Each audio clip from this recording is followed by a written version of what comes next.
الحمدللہ رب العالمین والصلاة والسلام علی رسولہ الکریم وعلی آلہ واصحابہ اجمعین، اما بعد، واعوذ باللہ من الشیطان الرجیم، بسم اللہ الرحمن الرحیم۔ شہر رمضان الذی انزل فیہ القرآن ھدی للناس وبینات من الھدی والفرقان۔ بسم اللہ الرحمن الرحیم۔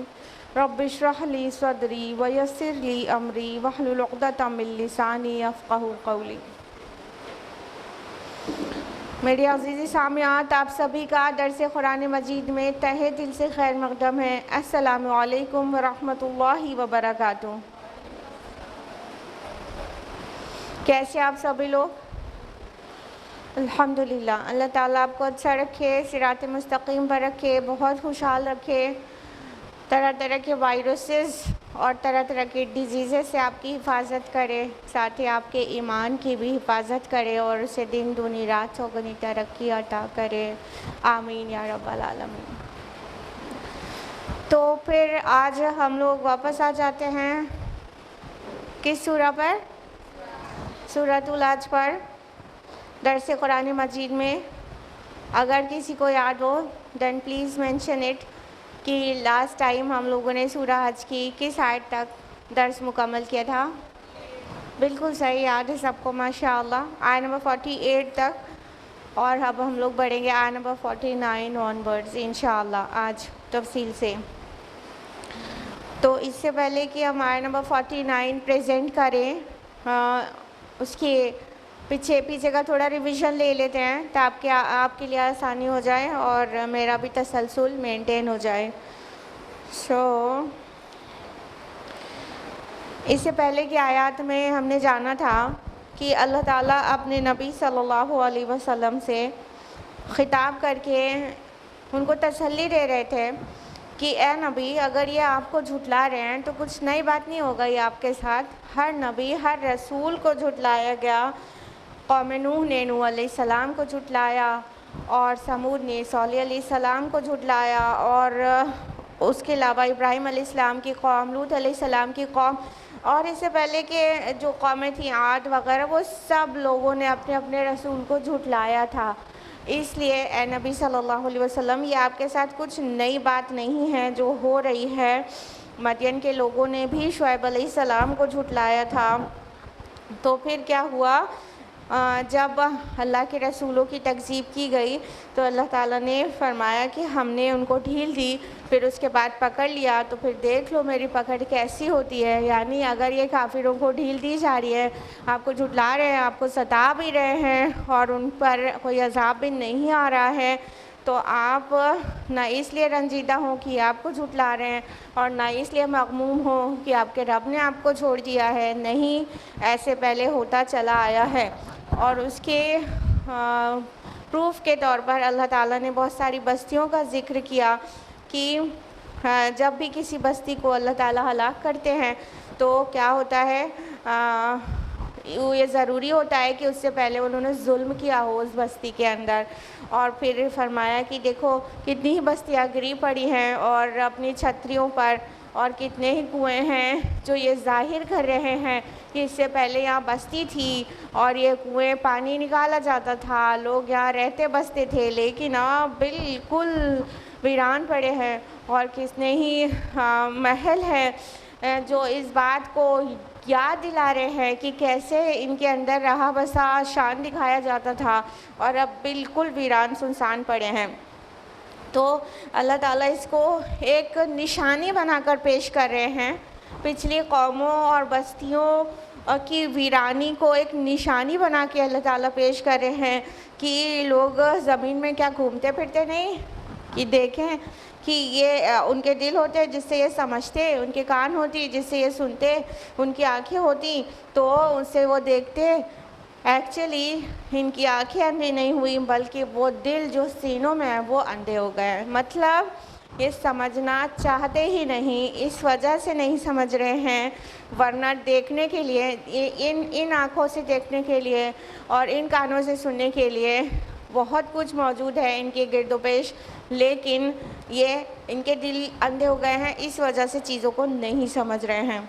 تو اللہ تعالیٰ آگے فرماتے ہیں کہ ہے نبی یہ لوگ عذاب کے بارے میں آپ سے جلدی مچا رہے ہیں، اور ان کو بتا دیجئے کہ اللہ اپنے وعدے کی ہرگز خلاف نہیں کرے گا، یعنی اللہ کا پلان ان کے اوپر عذاب لے کے آنے کا ہے تو وہ لے کر آئے گا، اور یہ ایسے ہی خالی مولی بات نہیں کہی جاتی ہے کہ نبی کی تکذیب کرو گے تم پر عذاب آ جائے گا۔ اور اللہ تعالیٰ یہ بھی منشن کرتے ہیں کہ یہ ہر دن آپ سے عذاب کی جلدی کرے، ابھی تک نہیں آیا تو وہ دن کب آئے گا جب عذاب آ جائے گا؟ تو اللہ تعالیٰ اپنی مشیت کا ایک ہلکا سا ریفلیکشن دیتے ہیں کہ یہ کیوں روز ایک ایک دن کو دن سمجھ رہے ہیں۔ اللہ تعالیٰ کا ایک دن 1000 برس کے برابر ہے، یعنی اس کی پلاننگ ہزار برس کی ہوتی ہے، یعنی ایک دن اللہ تعالیٰ پلان کرتا ہے تو تمہارا 1000 برس پلان ہو جاتا ہے۔ اور اللہ تعالیٰ نے فرمایا کہ کتنی بستیاں ایسی تھی جو ظالم تھی اور ہم نے انہیں پکڑ لیا، ہم نے انہیں پنش کیا، تو دیکھو ان کا انجام کیا ہوا۔ تو تم اپنی فکر کرو کہ تمہیں میری ہی طرف لوٹ کر آنا ہے، تم اپنا انتظام کرو، نبی کو چیلنج مت کرو۔ یہ ہے وہ کانٹیکسٹ جس کے آگے اب ہم لوگ جا رہے ہیں تفصیل سے جاننے۔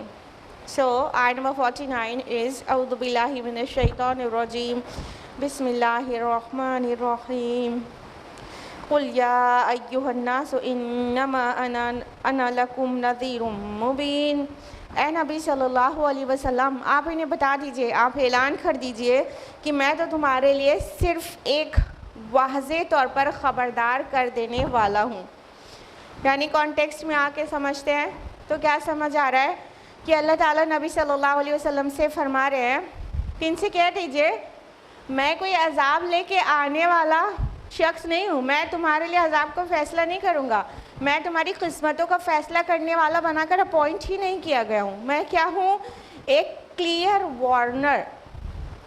یعنی تم چاہو کہ اچھا جس عذاب کی آپ جلدی مچا رہے ہیں وہ آ کیوں نہیں جاتا تو میں تم پر لے آؤں عذاب، ایسا نہیں ہے۔ میرا کام یہ ہے ہی نہیں کہ تمہاری قسمتوں کے فیصلے کروں۔ اللہ تعالیٰ اپنے نبی سے کہلوا رہے ہیں، کہہ دیجئے میرا رول تمہارے درمیان ایک کلیئر وارنر کا ہے، a giver of a clear warning۔ میں تم کو صرف ایک واضح طور پر خبردار کر دینے کے لیے اپوائنٹڈ ہوں، تم پر عذاب لے کے آنے کے لیے نہیں، تمہارا فائدہ یا نقصان کرنے کے لیے نہیں، تمہاری قسمتوں کے فیصلے کرنے کے لیے نہیں۔ میں کلیئر وارنر ہوں، میں نذیر ہوں، نذیر مبین۔ ٹھیک ہے، ہر نبی ہر رسول کی یہ صفت ہوتی ہے کہ وہ بشیر اور نذیر ہوتا ہے۔ بشیر معنی خوشخبری دینے والا، a giver of a glad tiding، اور Nazir means clear Warner. Clear تو مبین جب لگ جائے گا تب ہوگا، وارنر ہوتا ہے مطلب a giver of a warning۔ تو اللہ کے تمام نبی رسول ان صفات کے ساتھ آئے ہیں، تو اللہ تعالیٰ ان کو واضح کر رہے ہیں کہ اے نبی یہ آپ کو جو چیلنج کر رہے ہیں نا، آپ کو ستا رہے ہیں ایک طرح سے۔ اچھا تم کہتے ہو تم ہم پر ایمان نہیں لائے، آخرت پر ایمان نہیں لائے، اللہ کو ایک نہیں مانا، تو کیا ہوگا؟ تم پر آسمان سے عذاب آ جائے گا۔ دیکھو کوئی عذاب تو نہیں آیا، تو لے کر آؤ نا وہ عذاب۔ اس طرح سے مشرکین مکہ رسول اللہ صلی اللہ علیہ وسلم کو مینٹلی ٹارچر کرتے تھے۔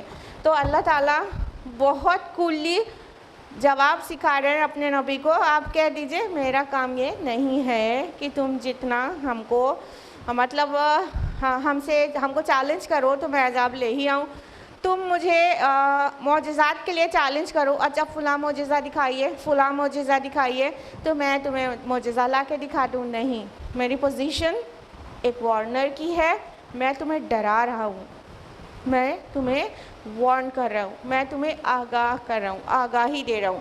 اور جو نذیر مبین آیا ہے نا، تو عرب میں پہلے جو نذیر کے ساتھ ایک ورڈ اٹیچڈ تھا وہ نذیر اریاں تھا، وہ ننگی وہ وارننگ دینے والا، ننگی آگاہی دینے والا۔ تو نذیر اریاں آپ کو پتہ ہوگا اس کانٹیکس میں کہ جب کوئی خطرہ ہوتا تھا تو اس میں فوراً اگر پوری قوم کو چونکانا ہوتا تھا، انہیں پورے سارے قبائل کو، اراؤنڈ بستی کو مطلب ہوشیار کرنا ہوتا تھا، یعنی وارننگ دینا ہوتا تھا، تو ایک انسان پہاڑی پر پورا برہنہ، مادر ذات برہنہ، ہیڈ ٹو ٹو پورا نیکڈ ایک چڑھ جاتا تھا پہاڑی پر، اور وہاں کے ٹاپ پہ جا کے چلاتا تھا کہ اے لوگوں، مان لیجئے اسے وارن کرنا ہے کہ کوئی قوم جو ہے تم پر حملہ کرنے والی ہے، کوئی لشکر آ رہا ہے، تو وہ ایک دم اڑیاں جا کے وہاں کھڑا ہو کے آواز دیتا تھا، اے لوگوں فلاں قوم تم پر حملہ کرنے والی ہے وغیرہ وغیرہ. تو جو اڑیاں انسان کو دیکھتے تھے نا تو تھوڑے چوکنے ہو جاتے تھے اور اس کی بات کو سننے کے لیے اکٹھا ہو جاتے تھے. اس وارنر کو کہتے تھے نذیر اڑیاں، یعنی بالکل کھلا ننگا چونکانے والا اور آگاہی دینے والا. لیکن دیکھیے اس کانٹیکسٹ میں تھوڑا سا عرب کی ہسٹری پڑھیے تو بڑا مزہ آئے گا قرآن کو سمجھنے میں انشاءاللہ. تو اس کانٹیکسٹ میں دیکھیے وہ نذیر ورڈ تو وہی والا ہے جو ان کے لیے نون ہے، لیکن یہاں نذیر اڑیاں قرآن نے نہیں کہا، نذیر مبین کہا. کتنا بیوٹیفل چینج کیا، کھلا صاف طور پر تم کو آگاہ کرنے والا. یہ نہیں کہا کہ ننگا آگاہ کرنے والا، یعنی جو ان کے کلچر کی مطلب گندگی تھی، جو ان کے کلچر کی گری ہوئی چیزیں تھیں یا اسلام کی پاک بازی کو سوٹ نہیں کرتی ہوئی چیزیں تھیں، وہ قرآن مجید میں وہ الفاظ نہیں لیے گئے. یعنی ان کے کلچر کی وہ چیزیں تو لی گئیں جس میں کوئی مسئلہ ہی نہیں ہے، وہ ورڈ اللہ تعالیٰ نے ان کو سمجھانے کے لیے استعمال کیا، لیکن اس کا آدھا ہٹا کے دوسرا ورڈ لے کر آئے اللہ پاک نذیر مبین ہو گیا، نذیر اڑیا نہیں نا. تو اللہ تعالیٰ اپنے نبی کو کیا کہتے ہیں؟ نذیر مبین، کھلی آگاہی دینے والا، صاف صاف کلیئر وارنر.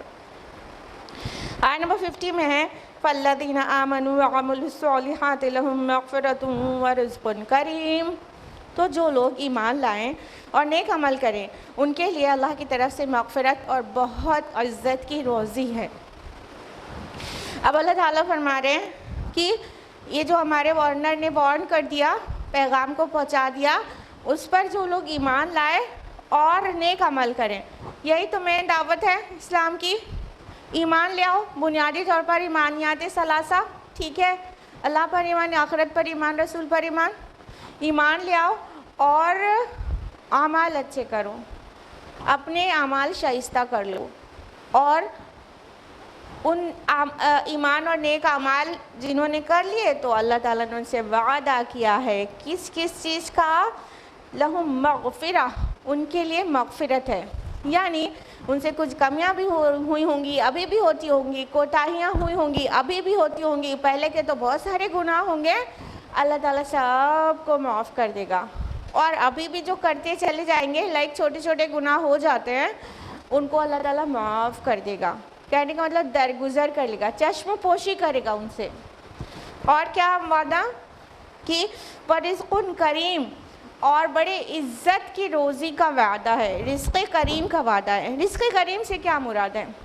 ٹھیک ہے، ایک رزق ہوتا ہے کوئی بھی پروویژن اللہ تعالیٰ جو عطا کرتے ہیں، ٹھیک ہے. دوسرا رزق کریم کہیں کہیں پر کہا گیا ہے. اس کا کیا مطلب ہوتا ہے؟ دیکھیے جانور ہوتے ہیں ہم لوگ کے گھر میں، ہاں، ہم ان کو چارہ کیسے دیتے ہیں؟ اٹھا کے پتیاں زمین پہ ڈال دیا اور بکری نے کھا لیا. اسے کچھ انسلٹنگ فیل نہیں ہوتا، کیسا ہے یہ زمین پہ ڈال کے دے رہا، ہاں، عزت سے پلیٹ میں سجا کے نہیں دے رہا، ان کو کچھ انسلٹنگ فیل نہیں ہوتا. لیکن انسان ہوتے ہیں، انسان کو مان لو ایک کو مان لیجئے اس کی ارننگ ہی ہے، ٹھیک ہے، یا اس کے کوئی تحفہ ہے یا اس کے اوپر احسان کرے. ایک ہم نے بلینک چیک ہی دے دیا مان لو، اب چاہے جتنا فیل کرے ہماری دولت میں سے، بلینک چیک ہی دے دیا، لیکن کیا کیا؟ اٹھایا اور ایسے زمین پر پٹک دیا اور کہا اٹھا لو. تو یہ عزت کی روزی ہے. کتنا انسلٹنگ سا فیل ہو جائے گا نا انسان کو. ٹھیک ہے، 1 کروڑ روپے کیش دے رہے ہیں، اٹھائے زمین پہ پٹک دیا، اٹھا لو. یہ عزت کی روزی نہیں ہے، یہ انسلٹنگ ہے انسان کے لیے. جس طرح انسان ایک ڈگنیفائڈ پرسن ہونا پسند کرتا ہے، تو اس کو اگر عزت کے ساتھ ہمبلی دیا جائے تو اسے اچھا لگتا ہے. اس کو رزق کریم کہتے ہیں کہ کوئی فقیر بھی ہے تو اس کو بٹھایا اور اس کے بعد کھلایا پلایا, ایسے نارمل زمین میں پٹک کے نہیں, ایسے, تو یہ عزت کی روزی ہے. تو رزق کریم سے مراد ہے ایک تو وہ رزق جو اپنے آپ میں پاک ہے, جو اپنے آپ میں گریشیس ٹائپ ہے, جو اپنے آپ میں ویلیوبل ہے, قیمتی ہے, اچھا ہے. دوسرا, اس کو دیا بھی جو جائے وہ عزت کے ساتھ دیا جائے. تو جنت میں نہ صرف اچھا قیمتی رزق ملے گا بلکہ بہت عزت کے ساتھ ملے گا. جب فرشتے سلام سلام کہہ کے دائیں بائیں سے آئیں گے اور ادب سے ٹرے لے کر آپ کا ویلکم کریں گے اور آپ کو بٹھائیں گے اور جھک جھک کے ادب سے کھلائیں گے, تو وہ ہوگا رزق کریم. اللہ تعالیٰ ہمیں بھی ان میں سے بنائے جن کو اللہ تعالیٰ اتنی عزت سے کھلائے گا. ایسی شان ہوگی جنت میں, ایسا امان ہوگا, ایسی سلامتی کی ہر طرف سے دعائیں ہوگی, پاک پاک مخلوق کی طرف سے وہ ہوں گے فرشتے. تو وہ جب اتنے آبرو کے ساتھ ڈگنیفائڈ کمپنسیشن دیا جائے گا, اس کو قرآن رزق کریم سے تعبیر کرتا ہے کہ دی جانے والی چیز بھی اچھی اور جس وے میں دی جا رہی ہے وہ بھی اعلیٰ. تو اگر ہمارے اندر ڈگنیٹی ہے اور ہم چاہتے ہیں کہ آبرو اور عزت کے ساتھ دیا جائے, تو وہ جگہ تو صرف جنت ہے. اس کے اپوزٹ میں جو دوسری جگہ ہے جہنم, اس میں کیا ہونے والا ہے کہ جب بھوک سے ایک دم انسان تڑپے گا, پیاس سے ایک دم بے قرار ہوگا, تو اس کو تھوہر زقوم کا درخت کھانے کو دیا جائے گا بے عزتی کے ساتھ, ٹیز کرتے ہوئے. ٹیز کیا کرتے ہوئے؟ کیا تمہارے پاس وارنرز نہیں آئے تھے؟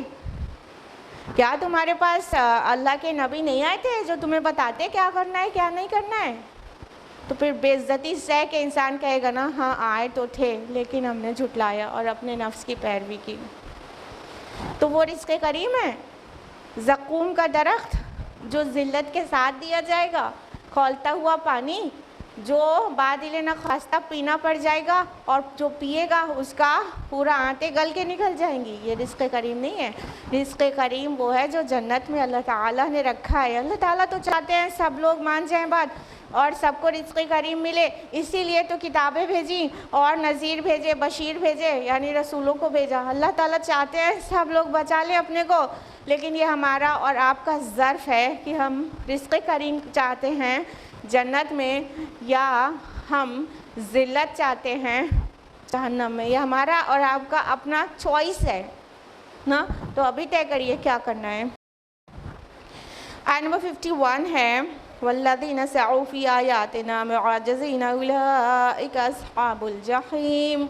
اور جو لوگ ہماری آیات کو نیچا دکھانے کی تگ و دو کرتے ہیں وہی ہیں جو جہنم والے ہیں.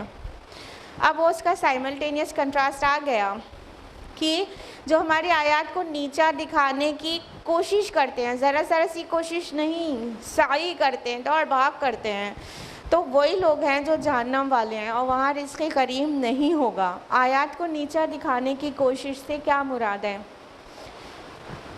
مان لیجئے قرآن کی تعلیمات ہیں, تو قرآن کی جو ایک جو سورتوں کی ایک یونٹ ہے وہ آیت ہے, نشانی ہے.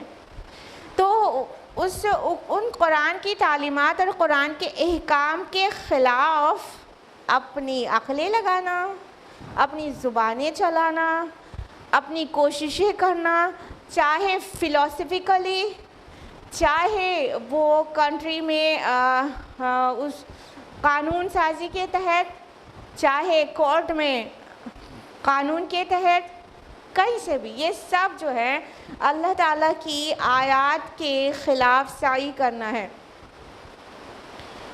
چاہے ہم اپنی عقلوں کی وجہ سے کریں, گفتگو میں کریں, چاہے ہم بازاروں میں کریں, چاہے کورٹ کچہری میں کریں, اور یا پورے ملک کا قانون میں کریں, کیسے بھی یہ اللہ کی آیات کو نیچا دکھانے کی کوشش ہے.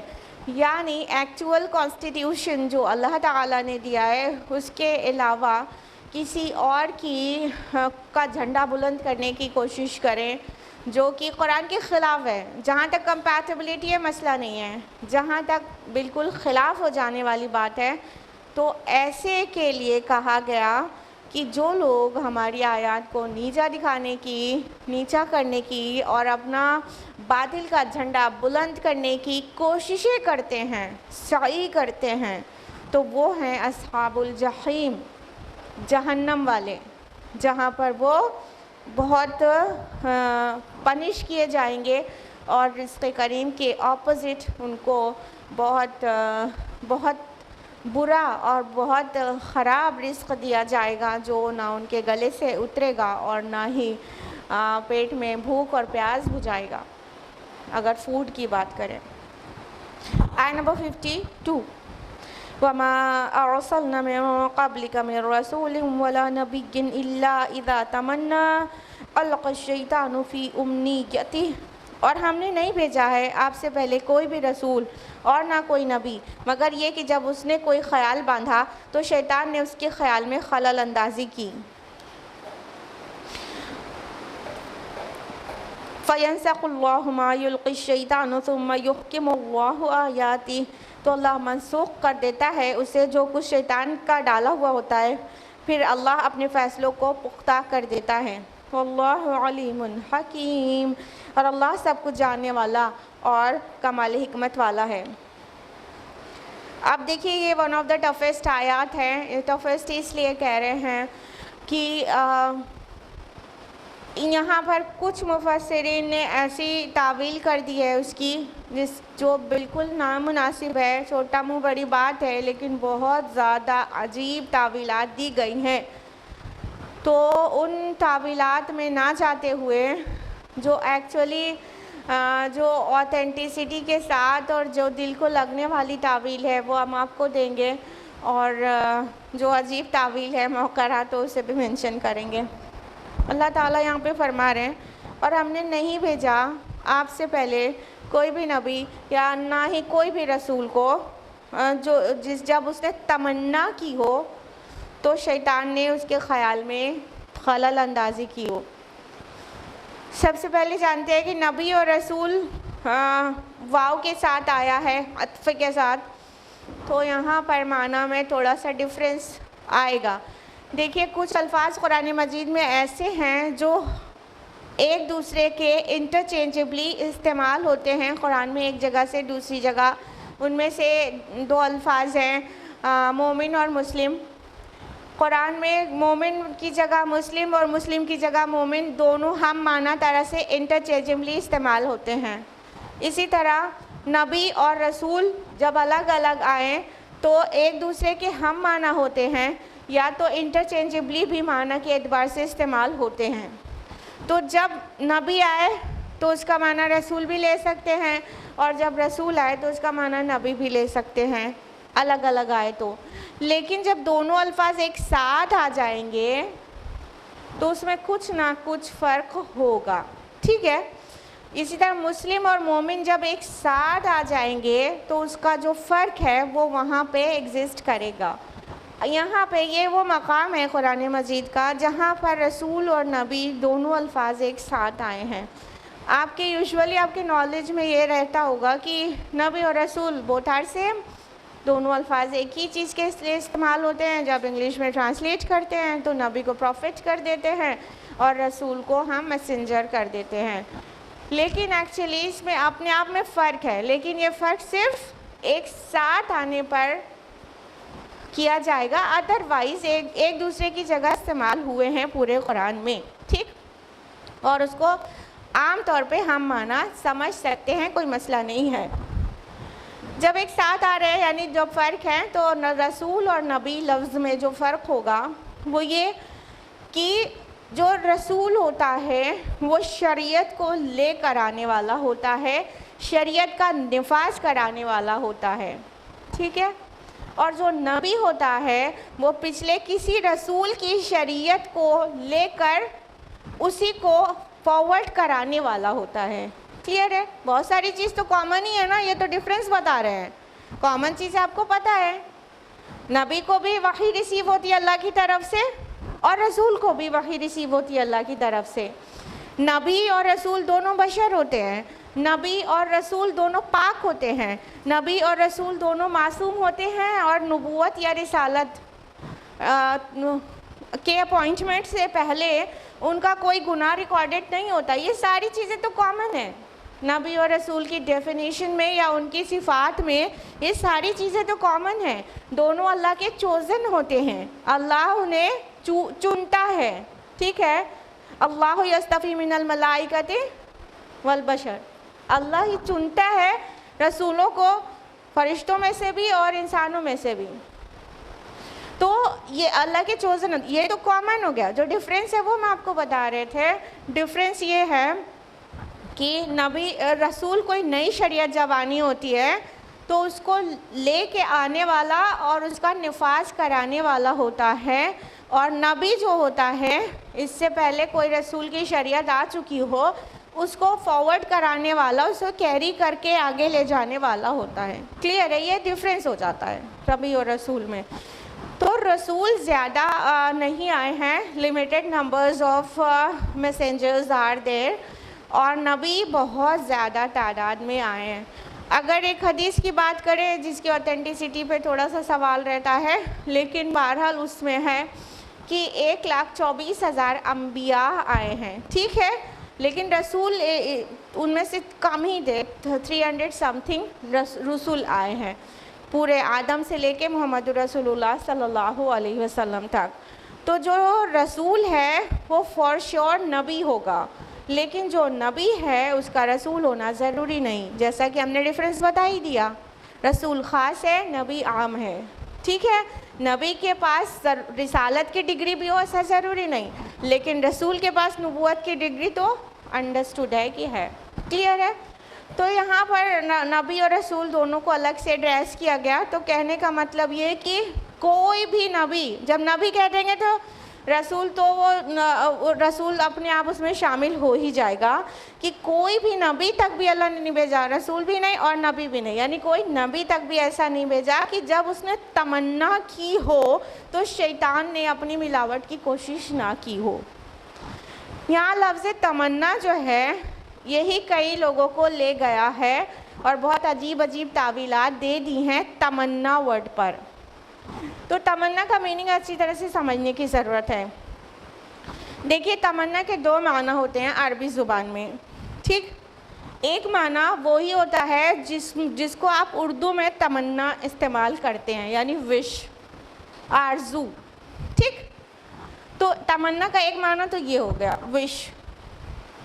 دوسرا معنی تمنا جو یہاں پر ہے، جو قرآن میں عربی زبان میں استعمال ہوتا ہے، یا ادر دین قرآن عربی زبان کے شعراء نے، جیسے کہ حسان بن ثابت رضی اللہ عنہ نے اپنے اشعار میں استعمال کیا ہے، تو وہ معنی، دوسرا معنی ہوتا ہے تلاوت، تلاوت آیات الہیہ، کلیئر۔ تو ایک معنی تو تمنا کی آرزو ہوتا ہے جو اردو زبان میں ہم جس وے میں سمجھتے ہیں بالکل وہی، اور دوسرا معنی تمنا کا ہوتا ہے تلاوت۔ تو یہاں دونوں معنی میں جو میٹر ہے وہ ویری ویل ایکسپلین ہوتا ہے، ٹھیک۔ اللہ تعالیٰ فرما رہے ہیں کہ ایسا کوئی بھی نبی ہم نے نہیں بھیجا کہ جب اس نے تمنا کی ہو تو شیطان نے کوشش نہ کی، وہ اپنی ملاوٹ اور اپنی چھیڑ چھاڑ کی، خلل اندازی کی۔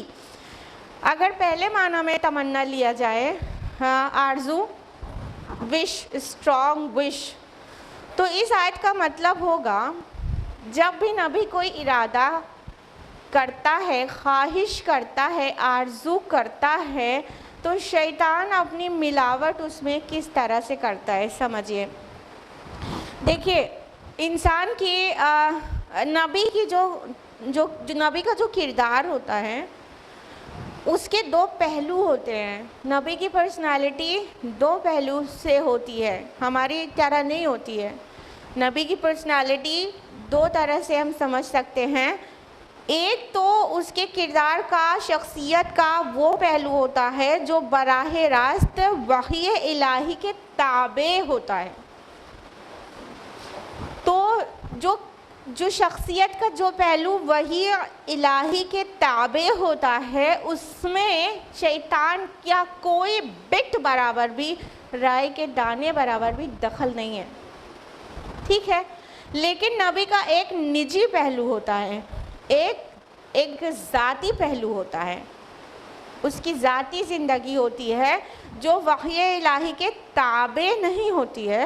وہ اس میں اپنی مرضی سے سوچتا ہے، اپنی مرضی سے فیصلے لیتا ہے اور اپنی مرضی سے اس چیز کو امپلیمنٹ کرتا ہے.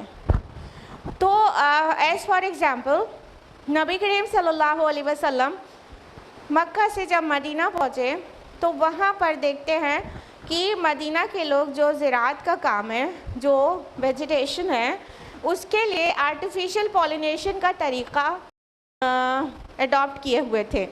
آرٹیفیشل پولینیشن کھجور کے درختوں کا کیسے کرتے تھے؟ جو نر پھول کو کیا کرتے تھے؟ نر درخت کے پھولوں کو مادہ درخت کے پھولوں کے اوپر جھاڑ دیتے تھے، تو اس طرح آرٹیفیشل پولینیشن ہو جاتا تھا، ان کی فصل اچھی ہوتی تھی. نبی صلی اللہ علیہ وسلم چونکہ مکہ سے تعلق رکھتے تھے، ان کا یہ آپ کو پتہ ہے مکہ میں کھیتی باڑی تو تھی نہیں، آج بھی نہیں ہے، وہ پورا ایک دم پوری طرح سے ڈرائی ریجن ہے. تو وہاں پر ان کو اس چیز کا ایکسپیرینس نہیں تھا.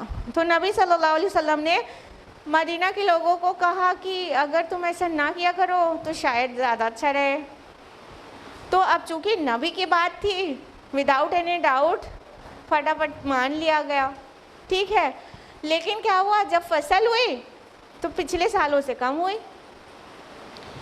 تو نبی صلی اللہ علیہ وسلم سے کو انفارم کیا گیا کہ ہم نے آپ کی بتائی تعبیر کے حساب سے وہ آرٹیفیشل پولینیشن والا نہیں کیا اور اب کی ہمیں فصل میں کافی نقصان ہو گیا. تو جانتے ہیں نبی صلی اللہ علیہ وسلم نے کیا جواب دیا تھا؟ یہ صحیح مسلم میں ہے. انتم عالم بامر دنیاکم، تم دنیا کے معاملے میں مجھ سے زیادہ جاننے والے ہو، تو ڈو ایز یو وش، تم جیسے کرنا پسند کرتے ہو ایسا کرو. یعنی یہ نبی کے یہ بات جو سجیسٹ کر دی تھی وہ نبی کے پرسنل جو کردار ہے، پرسنل کیریکٹر اور پرسنالٹی ہے، اس کا ایک سجیشن تھا کہ تم ایسا شاید نہ کرو تو زیادہ بہتر ہوگا. تو انہوں نے مان لیا، نقصان ہو گیا. تو یہ وحی الہی کے تابع نہیں تھا، اللہ کی طرف سے وحی نہیں آئی تھی کہ اے نبی ان سے کہہ دیجیے آرٹیفیشل پولینیشن نہ کریں. تو نبی صلی اللہ علیہ وسلم فوراً سرینڈر ہوئے، نہیں تمہیں جیسے ٹھیک لگتا ہے دنیاوی معاملے میں تم ویسے کیا کرو. اب اس پہ ایک چیز اور سمجھیے کہ کیا چیز اس سے ہمیں پتہ چلتی ہے. سائنٹیفک ڈیولپمنٹ کا ایک بہت بڑا راستہ ہمارے رسول نے کھول دیا کہ سائنس کے میدان میں تمہیں جیسے فائدہ ہو ویسے کرو. میرا کام تم کو سائنس کے لیے گائیڈ کرنا نہیں ہے. ظاہر بات ہے سائنس بھی، جغرافی بھی، ہسٹری بھی، نبی اس کو گائیڈ کرنے کے لیے نہیں آیا. ہاں نبی کے جو سبجیکٹ میٹر ہے اس میں وہ سائنس بھی، ہسٹری بھی، جغرافی بھی، کسی چیز کے ذریعے بھی ہدایت انسانی ملے گی تو وہ ایڈریس کرے گا. جیسے کہ قرآن میں سائنٹیفک آیات بھی ہیں، ہسٹری، جغرافی اور جیولوجی، فزیولوجی سب کچھ ہے. ڈفرینٹ برانچز آف سائنس بھی ہے، ہسٹری بھی ہے اور بھی بہت کچھ ہے. فلاسفی بھی ہے، ہائی ڈگری کی سائیکالوجی بھی ہے، ٹھیک ہے سب کچھ. لیکن یہ قرآن کا جو سبجیکٹ میٹر ہے ایکچولی نبی کا مشن اس سے ریلیٹڈ ہے. کیا ہے وہ؟ ہدایت انسانی. کلیئر؟ تو نبی صلی اللہ علیہ وسلم کا یہ ذاتی مشورہ تھا، ذاتی زندگی سے ریلیٹڈ مشورہ تھا کہ تم ایسا نہ کرو. ان لوگ نے مان لیا، نقصان ہو گیا. ٹھیک ہے. تو لیکن اللہ کے نبی صلی اللہ علیہ وسلم کی زندگی اور پرسنالٹی کا ایک بہت بڑا اور میجر پورشن کہہ سکتے ہیں وہ وحی الہی کے تابع تھا. اس میں آپ صلی اللہ علیہ وسلم اپنی خود کی ذاتی جو نجی پہلو ہے اس کا دخل بھی نہیں رکھتے تھے. ٹھیک، جو اللہ کا حکم ہے وہ اس کا سمعنا واطعنا خود کرتے تھے اور صحابہ اور یعنی جو ایڈریسیز ہیں آپ کے ان کو بھی بہو وہی چیز پیش کرتے تھے. تو جو تمنا ورڈ یہاں پر استعمال ہوا ہے یہ نبی کے ذاتی جو پہلو ہے پرسنالٹی کا اس سے ریلیٹڈ استعمال ہوا ہے کہ نبی خواہش کرتا ہے، کچھ اس کی خواہش ہو سکتی ہے نہیں ہو سکتی، اس کی ذاتی زندگی کی خواہش ہو سکتی ہے کہ نہیں. ہاں آخر غزوہ میں کبھی کبھی صحابہ سے کہتے تم آگے نکلو، وہ آگے چلے آتے تھے. ہاں اور آپ عائشہ رضی اللہ عنہا سے کہتے چلو ہم دونوں ریس کرتے ہیں. تو یہ جو ہے دینی پہلو تو نہیں ہوا نا، یہ ذاتی زندگی کا ایک پہلو ہوا. تو ریس کرنا کوئی وہ تو نہیں ہے. یہ الگ بات ہے کہ ہمیں نبی کی ہر بات سے کچھ سیکھنے کو مل جاتا ہے، وہ الگ بات ہے، سنت ہے. مطلب وہ سنت بھی نہیں ہے لیکن نبی کا جو سنت ہے، جو طریقہ رہا ہے، طرز زندگی، اس میں ہر چیز سے ہمیں سیکھنے کو ملتا ہے، الگ بات ہے. تو جو ذاتی زندگی میں انسان نبی بھی رسول بھی اپنے وے میں سوچ سکتا ہے، اپنے وے میں امپلیمنٹ کر سکتا ہے، اس میں وحی الہی کا دخل نہیں رہتا. اور جس میں وحی الہی کا دخل رہتا ہے اس میں ذاتیات بالکل نہیں چلتی. ہم یہ کہنا اور سمجھانا چاہ رہے ہیں. تو جب نبی ذاتیات سے اپنی کوئی تمنا کرتا ہے، جب وش کرتا ہے، تو اس میں شیطان دخل دے سکتا ہے. لیکن نبی کی کوئی تمنا وحی الہی سے ریلیٹڈ اس کی کردار کے پہلو کی ایسا کوئی کچھ نہیں ہوتا جس میں شیطان دخل دے سکے. اب ایگزامپل سے سمجھیے کہ ان آیات میں کیا کہا جا رہا ہے.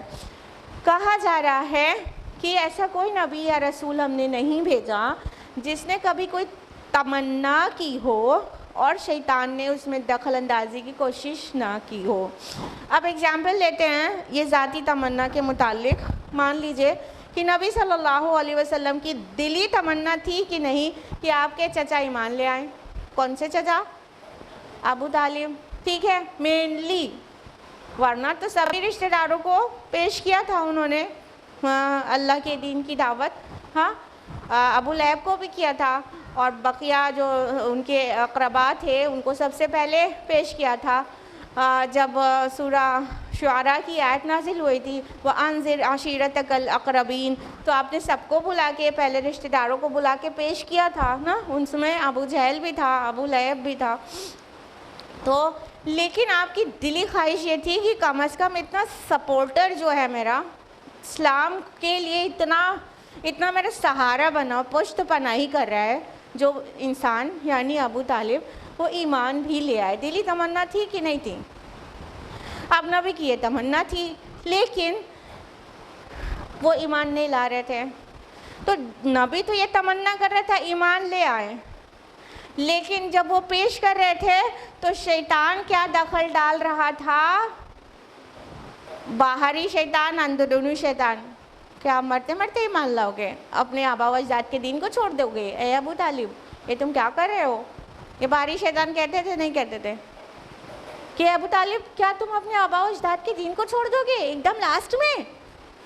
یعنی جب آخری مرض الموت بھی تھا، جب بھی نبی صلی اللہ علیہ وسلم کوشش کر رہے تھے نا، اس ٹائم تک کوشش کی کسی طرح یہ ایمان لے آئیں لیکن نہیں لا رہے.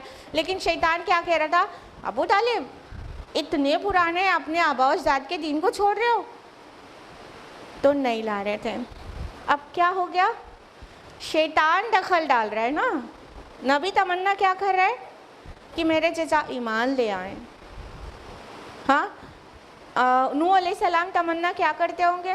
میرا بیٹا ایمان لے آئے نا. ابراہیم علیہ السلام کیا تمنا کرتے تھے؟ میرا والد ایمان لے آئے. ہر نبی تمنا کرتا ہے لیکن ادھر تینوں ہی کیسز میں شیطان نے کیا کیا؟ روکا، دخل ڈالا. ہاں تو ایسی جو تمنا جب نبی کرتا ہے تو شیطان اس کے خیال میں خلل اندازی کرتا ہے.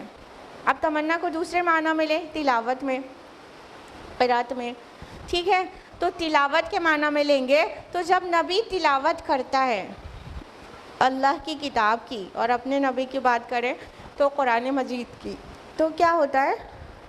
نبی قرات کر رہا ہے، تلاوت کر رہا ہے، لیکن لوگ جو ہیں کیا کر رہے ہیں؟ اس کو مان نہیں رہے ہیں، جس کی وجہ سے بظاہر کیا محسوس ہو رہا ہے؟ وہ سیناریو کو بھی لے کے چلیں، اس وقت کا جو ہسٹوریکل بیک گراؤنڈ تھا جو کانٹیکسٹ ہے وہ کیا ہے، 13 سال ہو گئے. یہ سورہ حج ہے نا، یا تو اینڈ آف دا مکی پیریڈ میں نازل ہوئی ہے یا تو سفر میں بھی اور وہاں پہنچنے میں ہے، یعنی یہ مطلب بالکل ہجرت کے اراؤنڈ نازل ہوئی ہے نا. یعنی 13 سال ہو گیا ہے مکہ میں اسٹرائیو کرتے ہوئے اور لوگ مان کر نہیں دے رہے ہیں. 13 سال سے جس مشقت شاقہ کا سامنا ہے اس کا ریزلٹنٹ تو یہ ہونا چاہیے تھا کہ پورا مکہ ایمان لے آئے، اور جو سچائی ہے اس کے اندر اس کا ریزلٹنٹ بھی ہونا چاہیے تھا کہ وہ سچائی ثابت ہو جائے، سوسائٹی میں بھی اسٹیبلش ہو جائے. ریکوائرمنٹ یہ تھی. لیکن کیا ہوا، بظاہر کیا ہو رہا ہے یہ دیکھیے. یہ مت سوچئے کہ ایسا ہی ہو گیا، کیونکہ اگلے فیو ایئرز میں تو پورا سین ہی بدلنے والا ہے نا. اگلے 8 سال کے بعد تو مکہ بھی فتح ہو جانے والا ہے اور مدینہ میں پہنچتے ہی ایک ریاست قائم ہو جانے والی ہے. یہ دن ابھی نہیں دکھ رہا ہے انسانوں کو، رائٹ؟ تو کیا دکھ رہا ہے، 13 سال سے اللہ کے دین کی دعوت دے رہا ہے ایک انسان جو پاک ہے، جو گناہگار بھی نہیں ہے اور لوگوں میں بھی ہمیشہ اچھا ہی تھا، کہتا تو ہے حق پر ہے. لیکن رزلٹ کیا نکلا اس کی اتنی محنتوں کا؟ مکہ کے چند لوگ ایمان لائے ہیں اور باقی سب انکار پر تلے ہوئے ہیں. حالت یہ ہے کہ اپنا آبائی شہر چھوڑ کر اسے نکلنا پڑ رہا ہے، جان کے در پہ ہوئے ہیں. یہی تو حالات دکھ رہے ہیں. کتنا بڑا فیلئر نظر آ رہا ہے. ٹھیک ہے، تو نبی تو تلاوت کر رہا ہے اللہ کی آیات کی، لیکن لوگ مان کر نہیں دے رہے ہیں. اور نبی کی تمنا یہ بھی ہے کہ لوگ مان جائیں، سب لوگ ایمان لے آئیں، سب لوگ جہنم سے بچ جائیں. تمنا یہی تو ہے نبی کی. لیکن ظاہر میں دکھ رہا ہے کہ ایک بہت بڑا فیلئر ہے، اور یہ جو ظاہر ہے وہی شیطان کے لیے ذریعہ ہے خلل اندازی کرنے کا، داخل ہونے کا، لوگوں کے دلوں میں شکوک اور شبہات کو پیدا کرنے کا. تو نبی تو اللہ کی آیات پیش کر رہا ہے اور بہت کوشش کر رہا ہے اور تمنا کر رہا ہے سب لوگ ایمان لے آئیں، لیکن لوگ یہ جو دیکھ رہے ہیں وہ یہ دیکھ رہے ہیں کہ فیل ہو گیا، مشن فیل ہو گیا. نبی اپنے مشن کو دیوانہ وار سکسیس دینے کو بے قرار ہے، اور بظاہر لگ رہا ہے مشن پورا فیل ہو گیا.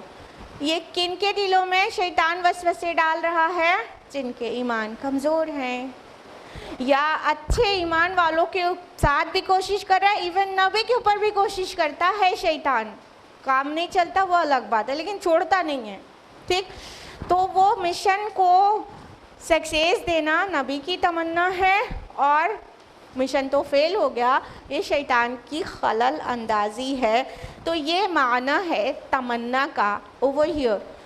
اسی آیت میں آگے بات بڑھتی ہے تو اللہ منسوخ کر دیتا ہے اسے جو کچھ شیطان نے ڈالا ہوتا ہے، پھر اللہ اپنے فیصلوں کو پختہ کر دیتا ہے. ایک دم آرام سے آ رہا ہے نا کہ ابھی فیو ایئرس کے بعد، ابھی تو جو وہ مدینہ میں ایک ریاست مسلمانوں کی قائم ہو جائے گی نبی صلی اللہ علیہ وسلم کی لیڈرشپ میں، اور اگلے 8 سالوں میں تو مکہ بھی فتح ہو جائے گا، پورے عرب میں اسلام کی حکومت ہو جائے گی، اور آپ صلی اللہ علیہ وسلم بے تاج بادشاہ بن جائیں گے. ٹھیک ہے، یہ تو دکھ رہا ہے آگے اللہ تعالیٰ کو، اور کسی کو نہیں دکھ رہا ہے. یعنی وہ دن جب آ جائے گا تو یہ منسوخ ہو جائے گی یہ غلط فہمیاں جو دماغ میں شیطان ڈالنے کی کوشش کر رہا ہے. فیل ہو گیا، محمد کا مشن تو فیل ہو گیا صلی اللہ علیہ وسلم. تو اللہ نے فرمایا، تو اللہ منسوخ کر دیتا ہے اسے جو کچھ شیطان نے ڈالا ہوتا ہے، پھر اللہ اپنے فیصلوں کو پختہ کر دیتا ہے. ثم یحکم اللہ آیاتہ، اپنی آیات کو پختہ کر دیتا ہے. واللہ علیم حکیم، اور اللہ سب کچھ جاننے والا، کمال حکمت والا ہے، بے شک و شبہ. یعنی یہ جو کچھ ہوا ہے، نبی کی تمنا، پھر اس پر سے شیطان کا دخل، پھر اللہ کا فیصلہ، یہ سب کچھ بے مطلب نہیں ہو گیا. ہم کو نہیں دکھ رہا تھا آگے کیا ہونے والا ہے، اللہ العلیم ہے. اور یہ جو کچھ ہوا الٹپ نہیں ہوا، اللہ الحکیم ہے۔ اگلی آیات میں آپ کو واضح بھی ہو جائے گا کہ یہ کیوں کیا، اللہ پاک نے ایسا کیوں ہوتا ہے۔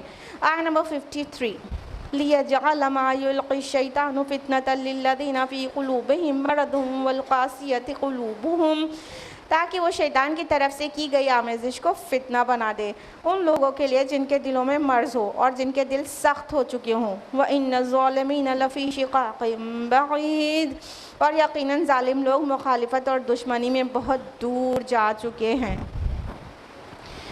یعنی نبی کا تمنا کرنا اور شیطان کی اپنی خلل اندازی دونوں ہی چیز ایسے نہیں ہو گئی، یہ اللہ کی حکمت اور مشیت کا ایک حصہ تھی۔ اب دیکھیے اس آیت میں رانگ ڈوئرز کے لیے اللہ کی کیا حکمت تھی وہ واضح کیا گیا، تاکہ وہ شیطان سے کی طرف سے کی گئی آمیزش کو فتنہ بنا دے۔ کن لوگوں کے لیے؟ جن کے دلوں میں نفاق کا مرض ہے۔ یعنی جب ہارڈشپس آتی ہے اور کچھ کنفیوژنس آتے ہیں اور کچھ خطرات آتے ہیں اور فیوچر کچھ نظر نہیں آ رہا ہوتا، یہ سارا سینیریو، یہ ساری سچویشن جن کے دل میں روگ ہے نفاق کا، یعنی جو دکھاوٹی مسلم ہیں اور پختہ ایمان والے نہیں ہیں، ان کی قلعی کو کھول دیتا ہے۔ یہ سنو کوز یس نا، ساری ہارڈشپس اور مشکلیں اور خطرات یہ جو دکھا رہے ہیں ہم ایمان لے آئے، وہ لوگ اور جو کمزور ایمان کے ہیں ان کی ریالٹی کو کھول کے رکھ دیتا ہے۔ It opens up every thing of the hearts نا، تو کیا ہوتا ہے؟ کلیئر ہو جاتا ہے کہ کس کو ایکچولی بھروسہ ہی نہیں ہے اللہ تعالیٰ پہ، کس کو نبی کے وعدوں پر بھروسہ ہی نہیں ہے، اور کس کو بھروسہ ہے وہ اگلی آیت میں ایڈریس کیا گیا ہے۔ تو جس کو بھروسہ ہی نہیں ہے اللہ اور رسول پر، جس کو نبی صلی اللہ علیہ وسلم کی وعدوں پہ شک ہو گیا ظاہر کو دیکھ کے، یہ کہ ابھی کوئی کہا تو جا رہا ہے کہ اللہ کی مدد اور تائید نبی کے ساتھ ہے اور کچھ دکھ ہی نہیں رہا، یہاں تک کہ نبی کو اس شہر سے بچنے کے لیے، ان کے شر سے بچنے کے لیے شہر چھوڑنا پڑ رہا ہے جہاں پر خانہ کعبہ بھی ہے، اس کو چھوڑنا پڑ رہا ہے۔ بظاہر تو بڑی ڈیفیٹ لگ رہا ہے، معاذ اللہ ثم معاذ اللہ، لیکن یہ ڈیفیٹ نہیں ہے۔ ایمان والوں کو کبھی ایسی فیلنگ نہیں آتی، یعنی مشکل وقت میں بھی وہ فرم ہوتے ہیں اپنے ایمان میں۔ کن کی قلعی کھل کے سامنے آ جاتی ہے؟ منافقین کی۔ کون جس کا ایمان کمزور رہتا ہے وہ اس وقت ٹوٹ پھوٹ کے بہہ جاتا ہے کہیں، اور یہی چاہیے اللہ تعالیٰ کو آخرت میں دکھانے کے لیے۔ یہ دیکھو ایسا وقت پڑا تھا تو یہ دیکھ لو اپنی ویڈیو، تم نے یہ کیا تھا، وہاں پہ بھی دعوی ایمان کر رہے تھے، یہاں پہ بھی کر رہے ہو، لیکن دیکھ لو چھوٹا سا ٹیسٹ آیا تھا تو تم نے یہ کیا تھا۔ آج کی ماڈرن ڈے اصطلاح میں اگر بولیں تو کہے کہ وہ ویڈیو پوری دکھا دیا جائے، اور اگر یہ دن آیا ہی نہیں ہوتا تو وہ ویڈیو اویلیبل نہیں رہتی نا۔ صرف اچھے حالات رہے ہیں تو مومن اور منافق سب لوگ ملے رہیں اور پتہ ہی نہ چلے کہ ایمان کس کا سچا اور کس کا جھوٹا ہے۔ کہنے کا مطلب یہ ہرگز نہیں ہے کہ وہ جو مکی اصحاب تھے ان میں سے کوئی منافق تھا، بالکل نہیں، بالکل نہیں، لیکن ہم آپ کو اگزامپل دے رہے ہیں کہ ریالٹی یہ ہوتی ہے کہ جب ٹف ٹائم آتا ہے تو وہ والا اگزامپل اٹھا کے لیا، اس کا مطلب یہ نہیں ہے۔ مکی اصحاب سب پختہ ایمان والے تھے، ٹھیک ہے، لیکن باہر کے جو لوگ تھے وہ تو فتنہ کر رہے تھے نا۔ ارے تم کہتے ہو اللہ کی مدد اور اس کی تائید تمہارے ساتھ ہے، تو اس کے بعد بھی تم یہ جوتیاں پٹخاتے پھرتے ہو یہ مکہ میں، اور کوئی تمہاری سن کر بھی نہیں دیتا، کیسے اللہ کی مدد تمہارے ساتھ ہے؟ یہ سب تانے سننے پڑتے تھے، جس سے کیا ہوتا تھا، کوئی اور بھی ایمان لانے کی سوچ رہا ہے تو کنفیوز ہو جاتا تھا۔ ہاں، تو اب وہ جو تیسرا دیکھ رہا ہے اس کا ٹیسٹ ہو گیا نا، رسول پر ایمان لانا ہے تو لاؤ، ہول ہارٹیڈلی لاؤ، لیکن ذرا سا تیسرے نے بہکا دیا تو تم بہک بھی گئے نا. تو یہ بہت لوگوں کے لیے آزمائش کا ذریعہ بن جاتا تھا. تو اللہ تعالیٰ اس کو واضح کر رہے ہیں کہ جب بھی ایسا ہوتا ہے، نبی کوئی تمنا کرتا ہے پھر شیطان اپنی خلل اندازی کر دیتا ہے، تو ایکچولی یہ اس لیے ہوتا ہے کہ جن کے دلوں میں مرض ہے وہ کھل کر باہر آ جائے، اور ان کے دل ایکچولی سخت ہو چکے ہیں. ایکچولی وہ مسلمانوں کے اور رسول کے فیور کرنے والے لوگ نہیں، بلکہ وہ اسلام دشمنی میں بہت پکے اور بہت دور جا چکے ہیں. تو شیطان اس طرح سے ایسے مواقع پر اچک لیتا ہے چیزوں کو. شیطان جانتا رہتا ہے کہ ایکچولی اسے ایک اچھا سا بہانہ مل گیا ہے، لیکن جس کو بہکاتا ہے وہ بہکاوے میں آ جاتا ہے. ایک بہت بڑا ڈسیو کرنے والا ان کو ڈسیو کر دیتا ہے، دھوکہ دے دیتا ہے. آیت نمبر 54 وَلِيَعْلَمَ الَّذِينَ أُوتُوا الْعِلْمَ أَنَّهُ الْحَقُّ مِنْ رَبِّكَ، اور یہ اس لیے بھی کہ وہ جان جائیں جنہیں علم دیا گیا ہو کہ یقیناً یہ حق ہے آپ کے رب کی طرف سے. فَيُؤْمِنُوا بِهِ وَتُخْبِتَ لَهُ قُلُوبُهُمْ، تو وہ اس پر ایمان لے آئیں اور اس کے دل اس کے آگے جھک جائیں. وَإِنَّ اللَّهَ لَهَادِ الَّذِينَ آمَنُوا إِلَىٰ صِرَاطٍ مُسْتَقِيمٍ، اور یقیناً اللہ اہل ایمان کو سیدھے راستے کی طرف ہدایت دینے والا ہے. اب دیکھیے بچے ہوئے لوگ ہوئے، یعنی اس سچویشن کا نیکوکاروں پر آنے کا کیا مقصد تھا؟ ٹھیک ہے، ہم نے بتایا یہ جو سچویشن آ رہی ہے یہ جو ایسے الٹپ نہیں آ گئی، اس کا نیکوکاروں پر یہ اثر ہوتا ہے کہ وہ اپنے ایمان میں اور ڈیپن ہو جاتے ہیں، اور ایمان ان کا پختہ ہو جاتا ہے. فرمائے کہ اس لیے بھی کہ وہ جان جائیں جنہیں علم دیا گیا یقیناً یہ حق ہے آپ کے رب کی طرف سے. یعنی یہ جتنی ہارڈشپس آتی ہے، ایسا ہوتا ہے نا، آپ نے کبھی محسوس کیا ضرور ہوگا اپنے اندر یا سامنے والے کے اندر، کہ ایمان والے جو پختہ ایمان والے ہوتے ہیں وہ کیا کرتے ہیں، جب ہارڈشپس آتی ہے یا کوئی اور بہکانے کے لیے آ جاتا ہے تو ایک اندر سے ایک دوسرا ہی جوش نکل کے باہر آ جاتا ہے. نہیں، ہم تو ایسا نہیں مان کے دینے والے، میرا اللہ بہت کافی ہے ہمارے لیے. آتے ہیں نا ایک ٹف ٹائم، گھر میں کوئی بیمار ہے، یا رزق نہیں، اب تھوڑا ان امپلائمنٹ ہے، یا کوئی بھی ایشو آ گیا. ابھی بہت دن سے شیطان بھی لگا ہوا تھا، اندر والا بھی، کہیں کسی نے کچھ کر دیا ہے، کہیں کسی نے رزق باندھ دیا ہے، تو فلاں بابا کے پاس جا. اندر سے تو فیلنگ نہیں آ رہی تھی فلاں بابا کے پاس چلے جاؤ، لیکن کہیں سے کچھ ہو گیا ہے، طبیعت سے طبیعت صحیح نہیں ہو رہی ہے، یا تو پھر رزق میں تنگی ہے تو اتنے دن سے جھیل رہی ہو. اب باہری شیطان آیا، اس نے کہا تمہیں سمجھ نہیں آ رہا ہے، ایسے ہاتھ پہ ہاتھ رکھ کے بیٹھے رہو گی تو کیسے کام چلے گا. جاؤ، وہ فلاں عالم ہیں، وہ بہت پہنچے ہوئے ہیں، بہت بڑے بابا ہیں، ایسا ہے ویسا ہے، ان سے جاؤ، ان سے رزق باندھ دیا گیا ہے، اس کو کھلواؤ. پھر وہ تعویذ دیں گے، گنڈے دیں گے، اور ایمان کا اِنَّا لِلَّهِ وَإِنَّا إِلَيْهِ رَاجِعُونَ ہو جائے گا نا. تو ٹف تو پھر جو ایمان والا ہوتا ہے نا، جانتے ہیں، جو شیطان ایسے لگ تو رہا تھا کہ کیا معاملہ ہے، شیطان کوشش تو کر رہا تھا، لیکن جب باہر والے شیطان نے فردر کوشش کی تو کیا ہوا کہ اللہ کی قسم اس بابا کے پاس زندگی بھر نہیں بڑھ جائے گا، مر جائے میرا بچہ لیکن ایمان سلامت رہے. ہو جاتا ہے نا ایمان والوں کا ایمان اور پختہ. اب یہ ہلکا سا ایسے ویسے ہو رہا تھا، بعد میں اور پختہ ہو جاتا ہے. جو سچے ایمان والے ہوتے ہیں نا، وہ ٹف ٹائم میں، آزمائش کے ٹائم میں اپنے ایمان کو اور اسٹرینتھن کر لیتے ہیں اور کہتے ہیں ہمیں اللہ پہ یقین ہے، اللہ کی مدد سچی ہے اور وہ آگے رہے گی. تو دیکھا، اب یہ ویڈیو بن گئی، اب یہ ویڈیو دکھائی جائے گی. ایمان والے کا ایمان ثابت ہوگا کہ اس نے ٹف ٹائم میں بھی شیطان کی ملاوٹ، باہری شیطان، اندرونی شیطان، سب کو کاٹ کے اپنے رب پہ توکل کیا تھا. یہ دکھائی جائے گی. اب وہ جنت کا ڈیزرور بنے گا نا. تو ایسے ہی الٹپ نہیں ہوتی کوئی بھی چیز.